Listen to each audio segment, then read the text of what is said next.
Every year, more than 6,000 developers flock to San Francisco for Apple's Worldwide Developer Conference, which gives them their first look at all of the new features Apple is bringing to its increasing number of operating systems. iOS for mobile devices, OS X for the desktop, and now Watch OS.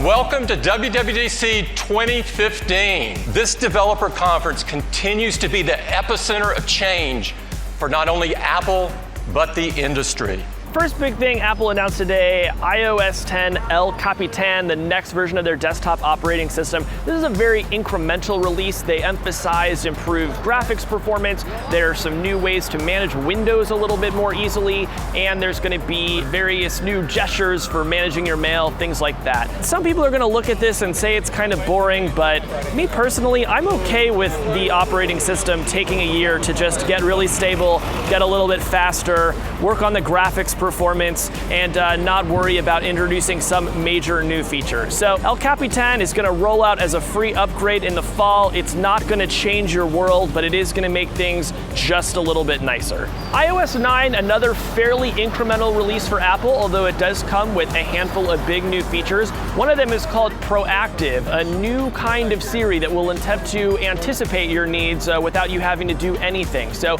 swipe to the right and you'll see people you often talk with, you'll see apps that you often use, and it will try to kind of help you get where you're going without you having to do as much as you used to before. Another big feature in iOS 9 that's interesting, if you have an iPad, you can now do split screen. So you could say work on a document in most of the screen and then have Twitter running on the right-hand side, or you could have a web browser open with a picture-in-picture video of something that you're watching on Netflix. If you have an iPad, I have a feeling this is something you're going to be using a lot.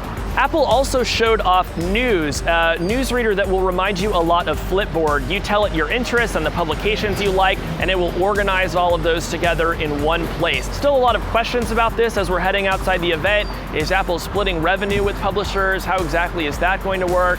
I don't know. Generally speaking, I'm pretty down on these kinds of apps, but Apple says they've found a way to make reading beautiful on iPad and iPhones, and that's going to be coming out shortly. The third thing Apple talked about today was Watch OS, which is of course the operating system for the Apple Watch, which just came out. And the big news here is that starting soon, developers are going to be able to write apps natively for the watch, whereas before you used to have to route everything through an iPhone. So now developers can build brand new experiences just for the watch, and you should start seeing those roll into the App Store shortly. The last big thing Apple talked about today, Apple Music, its long-awaited Spotify competitor. You pay Apple $10 a month, you can stream anything you want on demand without any ads. It also comes with a global radio station called Beats One that streams 24/7, and a service called Connect that will contain extras from your favorite artists like lyrics or song demos. There's a lot in there. I want to get my hands on it and play with it. It didn't blow me away, but it does have a really cool integration with Siri, so you can just activate Siri, tell it what you want to hear, it'll start playing immediately. The big theme of today was incremental improvement. We saw lots of things that are getting a little bit better. Some people are going to say that's boring. I actually think it's great. This is how software improves over time. At the end of the day, I saw a lot of stuff that I can't wait to get my hands on.